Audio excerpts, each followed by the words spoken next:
Assalamualaikum warahmatullahi wabarakatuh. Selamat berjumpa lagi di channel saya, Faza Grosir Ecer. Gimana puasanya teman-teman? Semuanya lancar? Alhamdulillah. Bagi yang baru buka channel saya, jangan lupa subscribe dan aktifkan loncengnya untuk channel saya. Di video kali ini saya ingin bahas pertanyaan yang ada di kolom komentar tentang tulisan ini. Ada yang salfok dengan tulisan ini katanya. Ada yang gagal paham dengan tulisan ini. Terus ada yang ngambek juga dengan tulisan ini. Tapi dari sekian banyak orang yang ngambek paling 2 orang atau 1 orang saja dari beribu-ribu orang yang ada di yang kunjung, beribu-ribu, beratus-ratus orang itu yang berkunjung ke toko saya, paling 1-2 orang yang nggak berkenan dengan tulisan ini ya. Maaf, tidak melayani bon. Di sini ada beberapa yang saya ingin tampilkan ke teman-teman. Ini adalah buku 1, 2, 3, 4, 5. Ini yang buku lama. 6, 7. Ini hampir hilang tulisannya ya. 7, 8, 9, 10. Ini mogok. Ini orangnya juga pedagang. Dagangannya habis dihutang orang. Dan akhirnya hutangnya ke saya juga mogok ini. Ini tahun 2019, sebelum pandemi, sebelum tahun 2019. Sampai sekarang mogok. Ini. Terus ada lagi ini,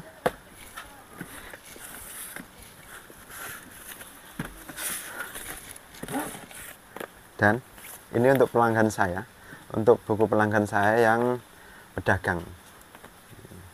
Ini 1, 2, 3 orang. Ini masih lumayan banyak, ada beberapa juta gitu. Ini juga masih.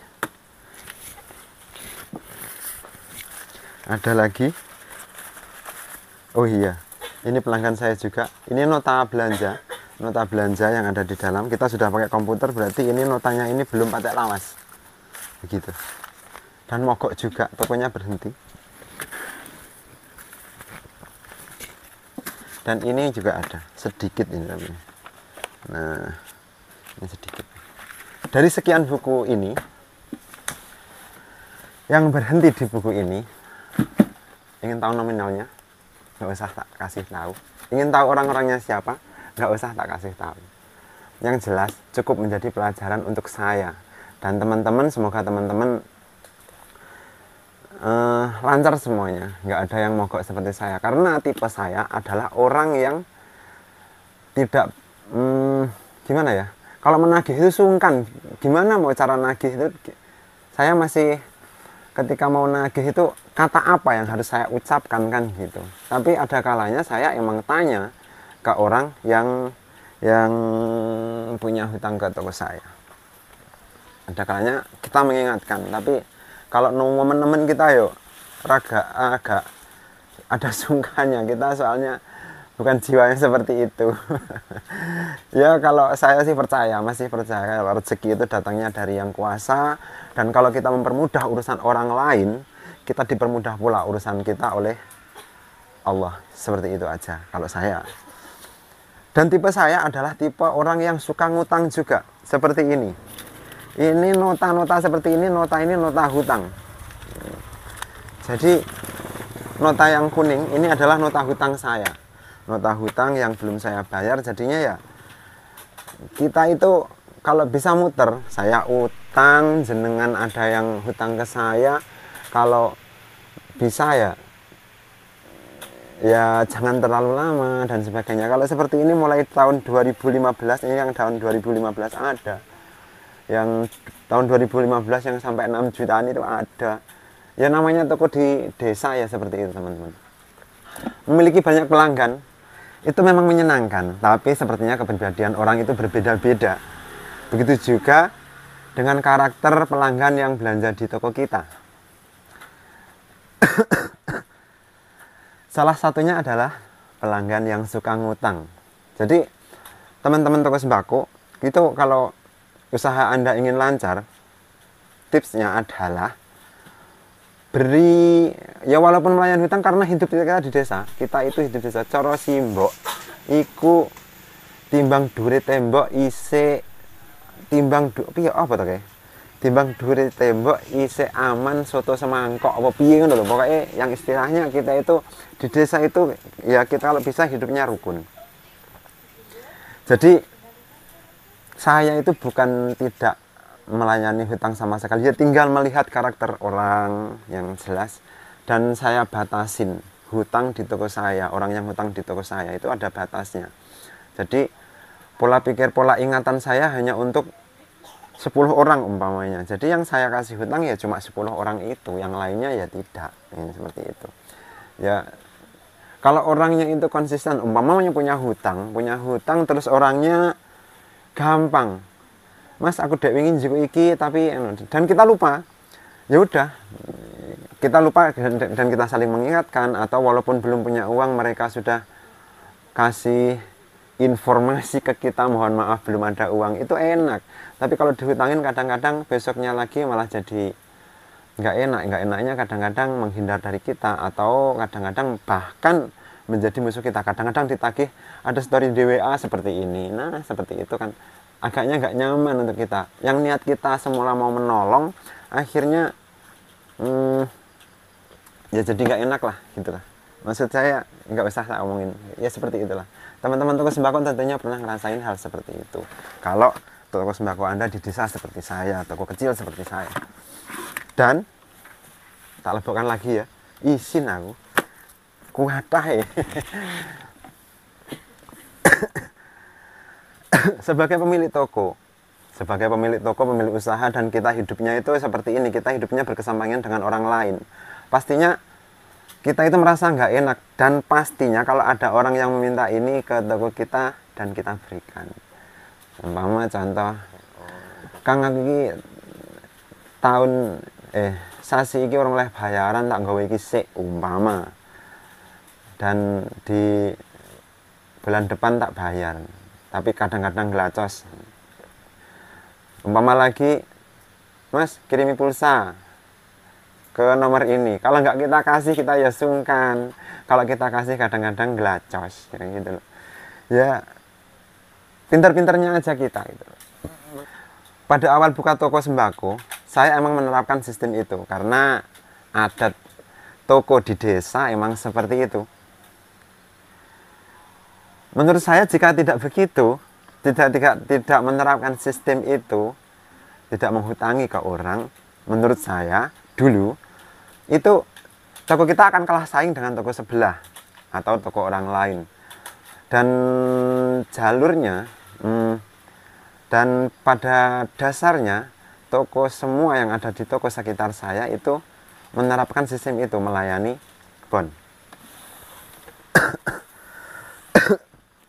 Dua kali saya mengisi toko, akhirnya habis menjadi tai pulpen. Nggak jadi uang ya, istilahnya jadi tulisan semuanya seperti ini tadi. Dulu pada awal-awal buka toko sembako ini masih ada yang masih nunggak di sini. Akhirnya saya gagal buka toko sembako. Dulu saya buka toko sembako itu sudah 2 kali teman-teman, dan gagal. Akhirnya saya merantau, tapi akhirnya saya nggak sanggup karena terpisah dengan anak dan istri. Yang paling berat itu kayaknya istri deh, tapi yang paling terberat adalah anak untuk berpisah, ya nggak? Teman-teman tahu sendiri lah. Nah setelah saya merantau gagal, setelah merantau juga nggak betah di sana, akhirnya saya putuskan untuk membuka toko lagi. Tapi tidak langsung membuka toko, saya kan tidak punya modal, jadi saya jualan di pasar. Setelah jualan di pasar, saya buka toko di rumah.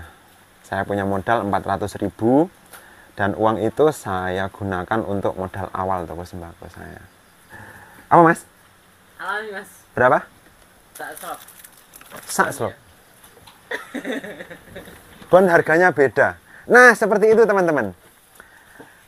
Seumpama ini loh, Ini penting ya. Iya.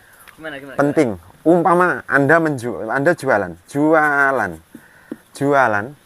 Seumpama satu bungkus rokok ini kamu jual 7.000. Seumpama ya, kamu jual dengan harga cash 7.000. Tapi kalau ngutang harganya 8.000. Itu sebenarnya menurut saya nggak pas. Itu menurut teman-teman gimana? Tolong ditulis di kolom komentar ya. Iya. Ini sah apa enggak menurut teman-teman? Kalau saya sih kayaknya nggak serk deh. Seumpama ini harganya ini aja. Apa ya? Seumpama ini aja. Oh, apa ya? Ini harganya 2.000 umpama. Kalau bon harganya menjadi 3.000. Kayaknya menurut saya nih teman-teman harus catat atau tulis di kolom komentar. Kayaknya menurut saya nggak pas deh. Kayaknya loh. Kalau ada orang pintar tanyain ya. Kiai atau apa atau orang pintar yang lain yang suka yang orang pintar lah tanyain. Ini pas nggak? Cuma ini harganya 2.000. Kalau bon harganya menjadi 3.000 gitu loh. Ini pas nggak? Kalau ini malah cocok. Sama harganya, ini sistem yang saya terapkan teman-teman. Jadi saya tidak melayani bon. Kalau ini beli satu, harganya 7.000. Kalau belinya 3, harganya 20. Nah, seperti itu loh. Ini yang saya terapkan ketika saya tidak melayani bon. Jadi pelanggan saya apal. Dengan mengelungkan duit 20, mendapat 3 bungkus. Yang satu harganya 7.000. Singkat cerita, sehabis saya dari merantau, saya punya modal 400.000. Uang itu pemberian dari istri saya. Yang uang itu adalah uang sisa toko yang dulu. Itu masih 400.000 saya terapkan dan akhirnya saya berhasil sampai sekarang. Alhamdulillah. Tapi pada awal buka toko sembako, saya masih menerapkan dengan cara sistem itu. Dengan cara menghutang. Ya seperti itulah. Memberikan hutang kepada mereka. Tapi di pertengahan nggak sampai berjalan 6 bulan, saya akhirnya memutuskan karena hampir habis lagi. Dan setelah ada pelajaran dari awal yang saya sampai 2 kali gagal dalam berjualan, itu akhirnya saya terapkan dengan cara sistem ini tulisan. Nah dengan cara ini berat teman-teman. Yang pertama adalah belajar menolak dengan kata-kata yang lembut. Seumpama nih ada pelanggan, contoh ada pelanggan kita yang biasa ngutang di tempat kita. Kang, aku jaluk beras dan sebagainya ini, tapi ngambil dulu. Ya pada saat itu kita harus tegas dengan mengatakan tidak. Tidak itu bukan berarti tidak itu kita tidak sopan dan sebagainya, tidak. Tapi gimana ya, untuk supaya perputaran uang di toko kita itu semakin enak gitu loh, cara ngitung kita juga semakin enak. Dengan sistem ini enak kok, serius. Memasang larangan berhutang itu bukan berarti kita, ya itu tadi teman-teman, kalau di toko saya itu kan dulunya hampir orang satu desa, kita melayani hutang itu bukan hanya 1 RT, 2 RT, tapi 1 dusun, 2 dusun, sampai hampir 1 desa. Orang yang dusun ini datang ke toko kita dengan dalih yang sama. Dan itu akan menghambat jalannya pertumbuhan di lingkungan mereka juga, yang biasanya mereka ngambil ke lingkungannya sendiri, di dekat mereka sendiri. Dan akhirnya mengambil toko kita. Akhirnya yang ada di sekitar sana, soalnya toko kita mungkin lebih murah atau gimana, nggak tahu, atau bermasalah gimana, nggak tahu. Yang jelas kadang-kadang ya seperti itu tadi. Nah, orang yang mengambil di toko kita itu bukan hanya dari lingkungan kita sendiri, jadi lingkungan banyak. Dan sekemampuan saya untuk mengingat itu, saya tidak mampu. Sebenarnya saya tidak mampu untuk mengingat orang yang sebanyak itu, bukan hanya 1 orang 2 orang loh ya, ratusan orang gitu yang saya layani dulunya. Dan akhirnya saya buat tulisan seperti ini. Saya masih melayani hutang, saya masih orang yang suka hutang, saya juga masih melayani utang juga. Tapi sekarang saya empet itu paling cuma tetangga kita, 1, 2 orang, 3 orang, 4 orang tetangga kita. Ntar ya cuma orang itu aja, orangnya yang gampang dipercaya. Gampang dipercaya. Kadang mereka belanja ke toko kita membawa buku sendiri. iki isenono. Terus belanjanya kita hitung, setelah kita hitung kita catat, bukunya dibawa sendiri. Jadi mereka yang mengingatkan untuk hutang ke kita, bukan kita yang mengingatkan mereka. Dan itu konsisten, orang yang sering datang ke toko saya itu konsisten. Kalau yang tidak konsisten, itu saya cut. Biasanya seperti itu. Ya saya berhentikan. Ada lagi pelanggan yang toko. Contohnya saya kan memang berkembang bersama teman-teman. Jadi dengan toko sebelah, dengan toko yang ada di sekitar kita, itu kita berkembang bersama. Sistem berkembang bersama itu dengan cara memodali mereka. Saya dimodali oleh distributor Wing, Unilever, dan Indomaret, dan saya memodali mereka. Memodali mereka bukan berarti untung saya banyak, tidak. Untung saya sedikit, jadi mereka tahu dan paham. Dan dalam pengambilan mereka juga tak kasih plafon. Plafon itu ya seumpama pengambilannya biasanya 1 juta, mungkin kalau 1 juta ke atas, yang sisanya 1 juta mereka bayar. Dan 1 juta kita kasih tempo 1 minggu atau 2 minggu untuk perputaran yang lebih cepat. Soalnya barang, apalagi zaman kayak gini, zaman sekarang ya, di zaman ini barang 1-2 hari sudah naik harga. Itu kan mereka harusnya paham. Mereka harus paham. Jadi alhamdulillah mereka memahami dengan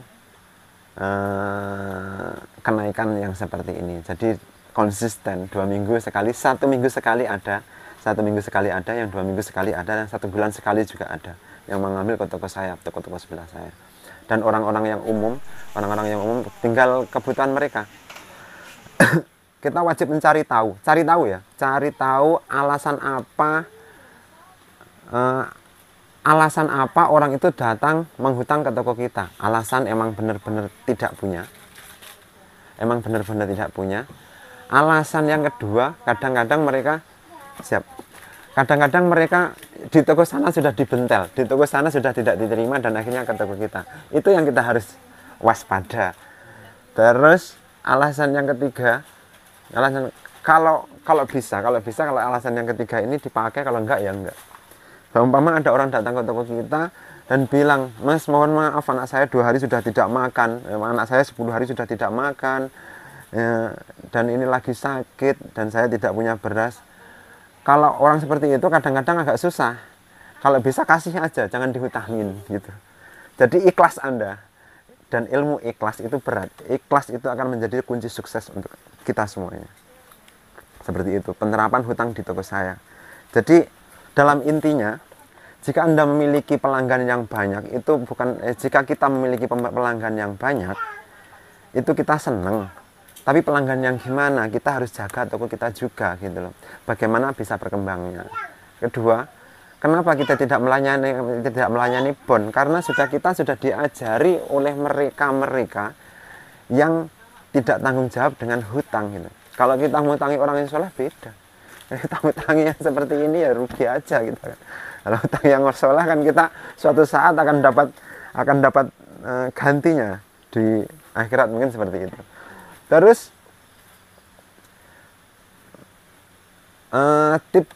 tipsnya untuk tidak melayani hutang, yang pertama adalah belajar mengolah kata tidak. Kedua adalah berani tegas dan berkata tidak. Ketiga adalah pasang tulisan. Ini penting, pasang tulisan ini. Walaupun ini kadang-kadang orang ke toko kita ada yang tersinggung dengan ini, biar saja. Tapi kalau mereka perlu dan